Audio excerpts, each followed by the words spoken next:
हमारा वतन सबसे तेज, सबसे अमीर।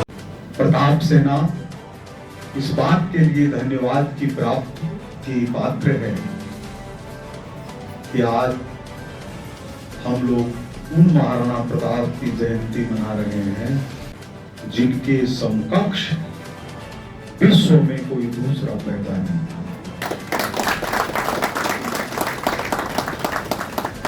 महाराणा प्रताप का नाम जुबान पर कमजोर आदमी के नहीं आ सकता, मुंह से निकलेगा ही नहीं। राणा कहते हैं, महाराणा कहने में जो ताकत नहीं है, प्रताप कहने में जो ताकत लगती है, जिनको मुगल शासन पूरी शक्ति लगा करके भी झुका नहीं पाया, खरीद नहीं पाया, हरा नहीं पाया, मजबूर नहीं कर पाया, दुनिया में वो एक ही व्यक्ति हुए हैं, वो है महाराणा प्रताप।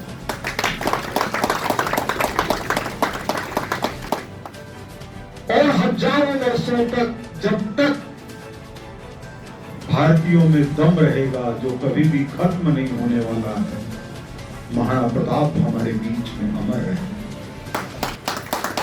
हम लोगों ने अपना बचपन जब बिताया तो एक ही साथ थी कि क्या जीवन में कभी हल्दी घाटी जाने का मौका मिलेगा। और मैं 11th में था,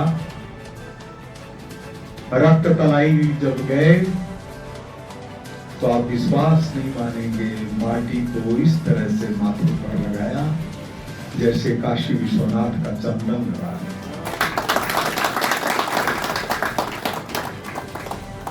सीमा के ऊपर हमारे जवान जब लड़ते हैं तो आप क्या सोचते हैं वहां सावधान होता है? वहां पर होता है बजरंगबली की जय, वहां होता है हर हर महादेव, वहां होता है जय महाराणा प्रताप की, जय छत्रपति शिवाजी की। और वो नारे लगाने वाले लोग क्या क्षत्रिय होते हैं, राजपूत होते हैं?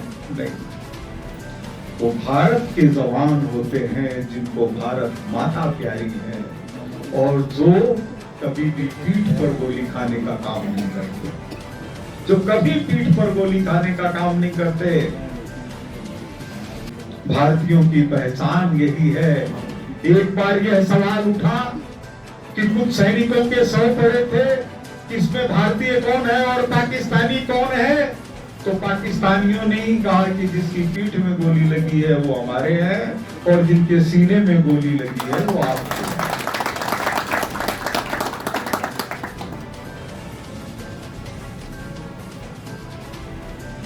अकबर जिनके नाम से कांपता था, अकबर जिनके नाम से कांपता था।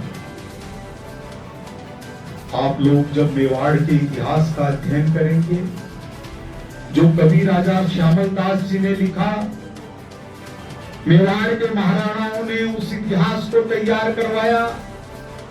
150 साल पहले उस इतिहास को तैयार करवाने में 1 लाख रुपए लगे थे। आप सोच लीजिए कितनी मेहनत हुई। आपको 2 सा की चौड़ाई लंबाई कितनी है ये उस इतिहास में मिल जाएगा।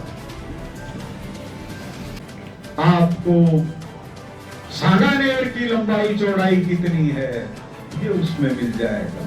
उसमें लिखा हुआ है 2 मिनट और कि 30,000 लोगों ने एक दिन में, 30,000 कितनी बड़ी संख्या है, मुगलों का आक्रमण सहते हुए 30,000 लोगों ने एक दिन में बलिदान दिया। सिर्फ मेवाड़ के, सिर्फ महाराणा प्रताप के अनुयायी, किसी ने भी पीठ नहीं दिखाई। एक जौहर का हम सब नाम सुने हुए हैं कि महारानी पद्मिनी के साथ हजारों हमारी वीरांगनाओं ने जौहर किया। एक बार नहीं हुआ, कितनी ही बार चित्तौड़ का किला अपने रक्त ज्वाला से भड़क उठा, लेकिन कभी भी ऐसा अवसर नहीं आया जब मेवाड़ ने घुटने टेके। हमेशा केसरिया धारण करते थे वहां के नौजवान, वहां के हर जाति के लोग, और हाथ में भगवा झंडा लेकर के निकलते थे कि वो जीवित नहीं लौटेंगे, या तो उनकी मृत्यु होगी या शत्रु को पराजित करेंगे। और जब ध्वज नहीं लौटता था तब वीरांगनाएं जौहर। वीरांगनाओं का जौहर का क्या अर्थ है? सीमा पर हमारे खड़े हुए जवान गोली खाकर मर जाते हैं, लेकिन अपने को तिल तिल करके जीवित जलाना, और इसलिए कि भारत माता का स्वाभिमान कभी उसके ऊपर आंच नहीं आए, ये केवल वही कर सकते।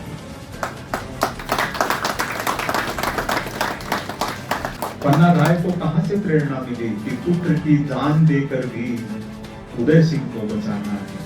ये वहां के इतिहास से प्रेरणा। वो इतिहास ही है दान देने का इतिहास, राष्ट्र के लिए बलिदान देने का इतिहास। बाबर को महाराणा सांगा ने पराजित किया, उनको धोखे से मारा। अगर उनके साथ धोखा नहीं होता तो मुगल शासन अपने देश में पैर नहीं टिका पाता, पैर नहीं टिका पाता, धोखा दिया। ऐसे ही हमारे वो लोग जो कि कुछ करना चाहते हैं, आज तक उनको धोखा दिया, चाहे वो राजनीति में, चाहे समाज में हो या किसी जगह के हो। और गद्दार कौन होता है? बाहर का नहीं होता, अपने ही बीच के होते हैं। और हमको वही करना है। प्रताप की सेना का मतलब क्या है? प्रताप की सेना कभी घुटने टेकने वाली नहीं हो सकती, कभी बिकने वाली नहीं हो सकती, कभी हारने वाली नहीं हो सकती। प्रताप की सेना का मतलब है कि जो हर समय ताप यानी तपस्या की ज्वाला, जिनकी भुजाएं फड़कती रहे, जिनका गर्म लोहू हमेशा इस बात की आवाज देता रहे कि राष्ट्र है तब हम हैं, और हम हैं तो राष्ट्र है। हम लोग राष्ट्र को कभी भी अकेला नहीं छोड़ सकते। एक व्यक्ति सोच सकता है कि यहां नहीं तो हम सीरिया चले जाएंगे, पाकिस्तान चले जाएंगे, अफगानिस्तान चले जाएंगे, लेकिन दशरथ सिंह जी कहां चले जाएंगे? रणजीत सिंह जी कहां चले जाएंगे? ये बांग्लादेश जाएंगे, कहेंगे यहाँ कैसे? क्या कोई आपका नहीं है? लेकिन अगर कोई पाकिस्तान से रहने वाला हिंदू अगर भारत आएगा वहां की परेशानियों से, तो मोदी जी की सरकार ने एक बड़ा काम किया है कि उसको रक्षा दी जाएगी, उसको जगह दी जाएगी कि आपका देश, ये भारत आपका देश है।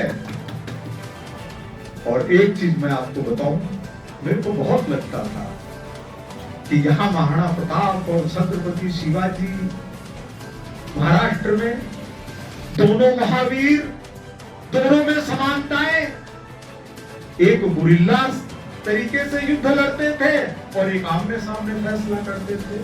तो मैंने पता किया, पिछले साल मैं नागपुर गया, तो नागपुर के राजा साहब हैं, वो अपना किला दिखा रहे थे, तो उन्होंने एक लिस्ट दिखाई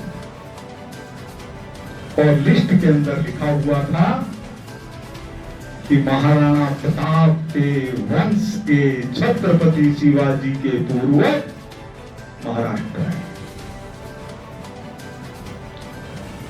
तो छत्रपति शिवाजी अपने मेवाड़ खानदान के हैं,